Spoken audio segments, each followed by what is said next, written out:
I left the band, I guess it was 93, Christmas of 93, and after a series of heroin overdoses, run-ins with the law, warnings from the band, the management, the record labels, everything pretty much broke down at that point where I was forced into rehab. So I went in there. It was a few days before Christmas, and Manson came to visit me crying, "Oh, just get better. You're doing the right thing. We're going on tour in 6 months. You get it together, everything will be cool."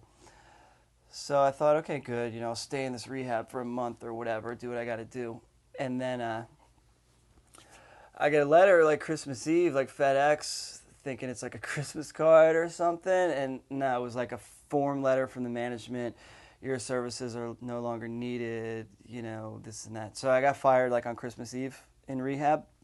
And so that was that. So I'm in rehab, and I'm thinking, like, they have a show on New Year's Eve, and I'm going to be in rehab on New Year's Eve. And I'm thinking, like, well, what's going on? And so they got that Twiggy guy in the band. And I'm like, well, man, he better not be using my equipment and all this. So I'm in rehab calling managers, screaming. And then I'm in rehab with all these criminals, drug addicts that are nuts. And I'm telling them what happened. And I got these big, like, black dudes asking me where Manson lives. And I'm, like, right down the street from his house. The rehab was in the same neighborhood. And they're like, oh, tell me, I got an alibi. I'm in rehab. I'll go over there and I'll make it look like an accident. I'll do this and that. And it was, like, almost going to happen. It was, like, a serious thing that, like, damage was going to be done to, like, him and his family. Because I was in that frame of mind. And I didn't... I felt like I was wronged, because he tells me I'm still in the band, and this and that, and 2 days later I get this letter, you're fired.